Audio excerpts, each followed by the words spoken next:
Salut Simon, Ça va bien? ça va, ça va. Tu fais partie des mentors qui sont arrivés dès vendredi soir et là on est dimanche milieu de l'après-midi. Qu'est-ce que tu penses de cette Media Lab session? D'après toi, il va y avoir des projets intéressants. Tu es plutôt satisfait du travail des équipes? Alors, le projet, je sais pas parce qu'ils sont en cours d'aboutissement, on va voir ce que ça va donner. Il y a des bonnes idées en tout cas. Ce qui est sûr, c'est que chacun des membres de ces équipes, je pense, va en garder quelque chose, va garder de l'expérience, quelque chose, je pense, d'assez fort et d'assez intéressant. Au cours des 48 heures, ils ont tous beaucoup évolué, beaucoup progressé sur leur manière d'envisager leur projet et peut-être plus largement sur leur manière d'envisager ce que c'était un média aujourd'hui dans toutes ses dimensions, à la fois dans le projet éditorial, à la fois dans la question de la distribution, sur quel support aujourd'hui on se propose en tant que média, et puis sur la question du modèle économique, c'est-à-dire comment on fait aujourd'hui pour parvenir à assurer la pérennité et la viabilité économique d'un média.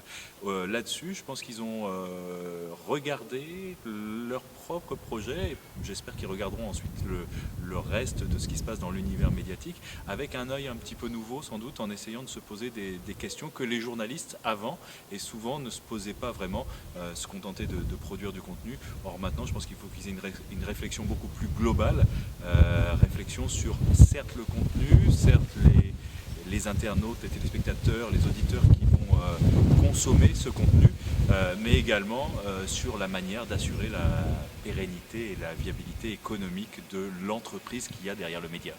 Il y a un fil rouge d'après toi dans tous ces projets. Ils sont assez différents, mais est-ce que quand même quand on essaie de changer un peu les médias, comme on le fait pendant ce week-end, est-ce qu'on se rend compte qu'il y a des constantes d'un projet à l'autre, ou finalement ils sont tous partis dans des directions très différentes, très intéressantes chacune, mais différentes quand même? Pour l'instant, je les vois surtout partis dans des directions extrêmement différentes.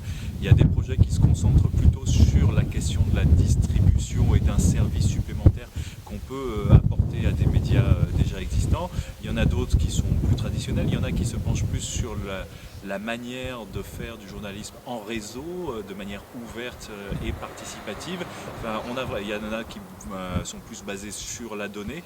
On a vraiment des choses extrêmement différentes, ce qui conduit à des lignes et des propositions éditoriales très différentes et à des modèles économiques assez sensiblement différents.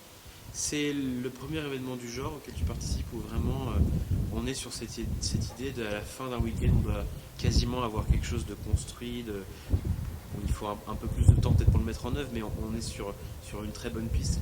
C'est un événement particulier où on sent que ça fait partie d'un mouvement un peu global au-delà de Nantes. Je pense que c'est nouveau pour des journalistes, en revanche des start-up week-end ou ce genre de réflexion très concentrée sur une durée très limitée pour essayer de voir jusqu'où on peut pousser une idée. Ça existe dans d'autres secteurs depuis un moment, mais dans le secteur des médias particulièrement, moi j'ai jamais vu ça, en tout cas en France, et je pense que c'est particulièrement intéressant de voir effectivement pendant 48 heures, en étant concentré, en étant tous dessus, jusqu'où on peut pousser une idée et voir si cette idée, ça peut donner et un média intéressant et un projet d'entreprise qui tienne la route. Alors au moment où on tourne cette interview, il reste un peu moins de 2 heures aux équipes pour peaufiner leur projet et leur présentation. Un dernier conseil en tant que mentor pour ces gens-là maintenant dans les 2 heures qui viennent, qu'est-ce qui est important pour eux? La plupart d'entre eux, ils vont, avec leur projet, devoir emporter deux convictions.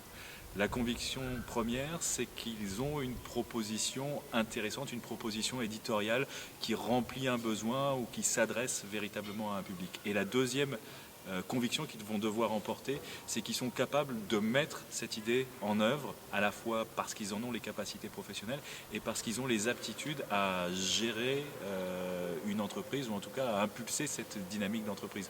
Donc il faut vraiment qu'ils se concentrent là-dessus.